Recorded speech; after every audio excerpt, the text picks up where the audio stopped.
Existem pessoas que precisam romper com namoros que são terríveis, desastrosos. Aquela pessoa só faz mal a você, você sabe disso, mas você tem um vínculo com ela, você tem necessidade afetiva, você não consegue romper aquele namoro. Então, você, de repente, você se encoraja, você fica com tudo claro diante de você, essa pessoa não me faz bem, eu não posso me casar com essa pessoa, porque se no tempo do namoro já está assim, imagina na época do meu casamento, depois no meu tempo de casado, vai virar um inferno pior ainda do que já é. Aí você se encoraja, motivado por pessoas que estão ao seu lado, a romper. Aí é terrível no dia que você rompe. O sofrimento é cruel dentro de você. Parece que você nunca mais vai se recuperar, que você só pensa naquela pessoa. Por quê? Porque apesar dela te fazer tão mal, você tem um vínculo doentio com ela, de dependência afetiva. Você sabe que ela te faz mal, mas você não sabe viver sem ela. Aí você começa a dar passos. A primeira semana é horrível. Você sofre, você chora, você não pode ouvir a música, você não pode sentir o cheiro, você não pode ver aquele pedacinho de não sei o que ele esqueceu lá na sua casa, que tudo aquilo é terrível. Mas de repente você começa a dar passos de libertação. É como se você estivesse andando na direção de uma terra que só vai te fazer bem. E um mês depois aquele sofrimento ficou melhor, 2 meses depois aquele sofrimento melhor, e de repente você não está nem mais lembrando. Claro que ainda existe ali um vínculo silencioso sendo desarmado, porque a dependência afetiva, ela não morre da noite para o dia. A gente precisa, é como se você fosse sufocando uma célula cancerosa com o processo da quimioterapia, sabe? Que você vai retirando a vida da célula cancerosa, que é a célula que nos mata. Aí digamos que 3 meses depois, você encontra de novo com aquela pessoa e você tem aquela famosa recaída. Aí pronto. O castelo que você estava construindo, o chão que você tinha andado, que tinha sido tão difícil, você joga fora e você volta para o Egito, você volta para a escravidão. Você faz o mesmo que os companheiros de Moisés queriam fazer, voltar a comer a cebola, voltar a comer o alimento podre, estragado. Aí você reata aquele relacionamento, porque ele é doentio e você não cuidou da devida distância que você deveria manter. Porque quando você tem essa dependência afetiva, você tem que estabelecer a distância, porque senão você não se cura. Você tem que parar de querer saber da vida daquela pessoa, porque senão você não se cura. Você precisa parar de ficar fuçando o Facebook dela, porque senão você não se cura. Você precisa parar de ficar investigando a vida. Onde que ela foi? O que ela está?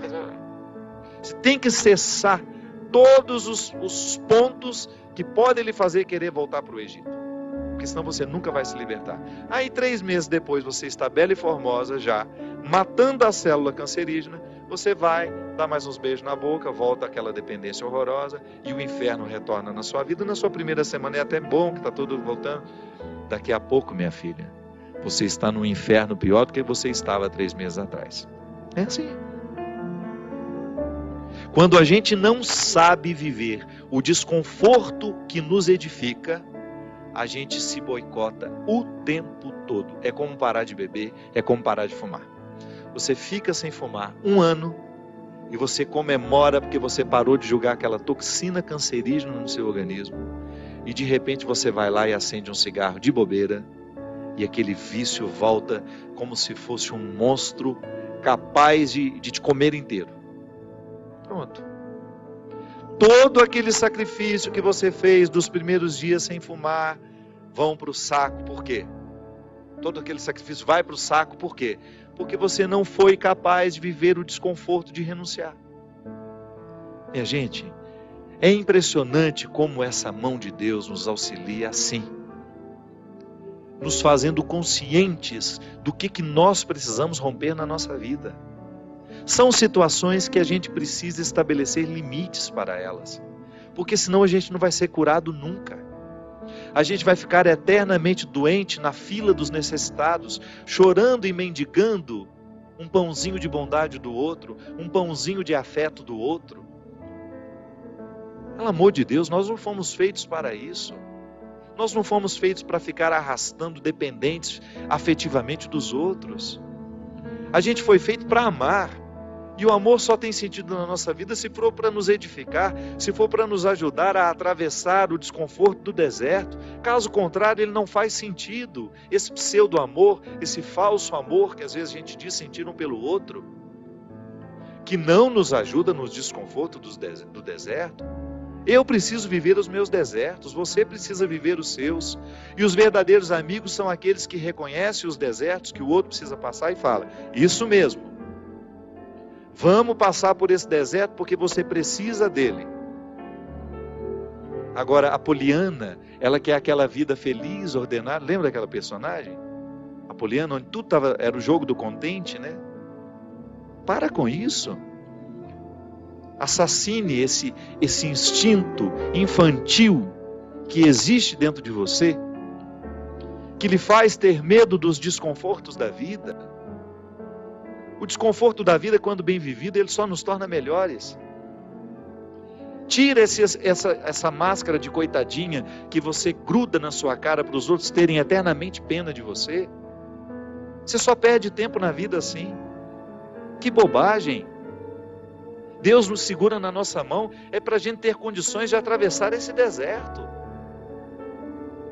Não é para ficar recaindo eternamente e voltar a comer as cebolas do Egito, porque a gente teve dó de nós, porque a gente teve dó do outro, não. A caminhada é para frente que se vai. E chega um momento quando Moisés chega diante de Deus e fala: agora você resolve essa situação, porque eu não sei mais o que fazer. Já construíram um bezerro de ouro no meio do caminho, já arrumaram confusão, já estão adorando até outras situações, então nem lembrando que o Senhor existe. Eles só não voltam porque está longe demais. Mas retornam de outra maneira. Não retornam na geografia. Sabe? Eles não voltam geograficamente porque estava longe já do Egito. Eles morreriam no meio do caminho. Mas não voltavam geograficamente, mas voltavam afetivamente. Porque às vezes a gente já ultrapassou o território da nossa escravidão físico. Eu já saí da cadeia, mas a cadeia não saiu de mim. É assim que funciona.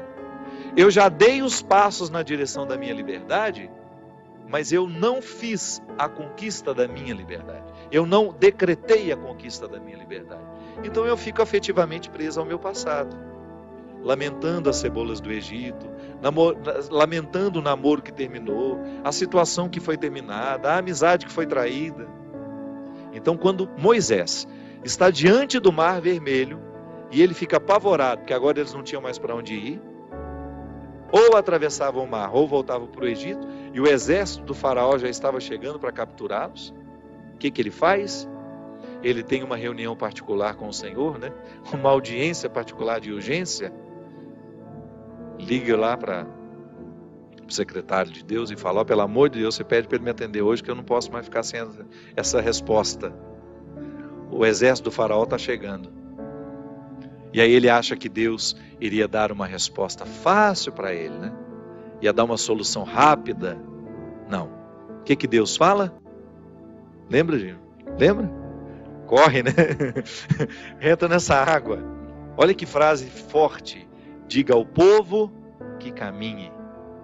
Eu não vou fazer por vocês o que só vocês podem fazer. Eu vou dar todas as graças para que o milagre aconteça.